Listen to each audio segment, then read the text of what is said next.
Alright guys, so I am here in Washington with my brother and his family, and I think Robert mentioned it on a live that we actually purchased a cow, a live cow that we are going to butcher later on in the year. My brother decided to purchase a cow for him and his family, and you have to buy or have like more than one animal so that they don't get lonely and have any, health issues and things like that. So we also decided to go ahead and get ourselves a cow, and my brother's gonna help. My brother's gonna raise it for us, and then the winter time they're gonna butcher it. We'll come back up, take a trip. My dad and mom might split it with us, and we'll drive it back to Arkansas. But they're so cute. And then there's a big brown one that is just another one to kind of like keep company, and they're so cute. They're all three just like sticking together. And so my brother's is 760 pounds, and ours is 700 pounds.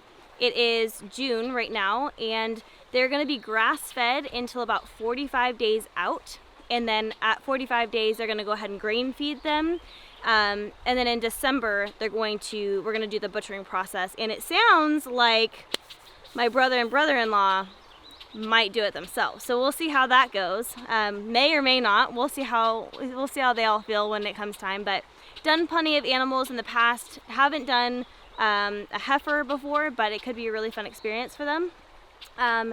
But we're super excited about it. You guys know that we oftentimes talk about grass-fed, grass-finished.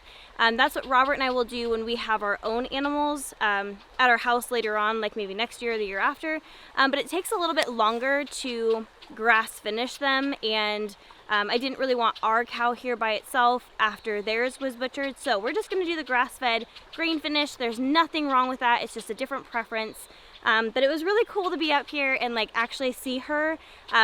Funny, real quick, sorry, my brother's hands are probably getting tired of holding it, but when they first brought her, she ran away. Like real ran away, like off, like fields away.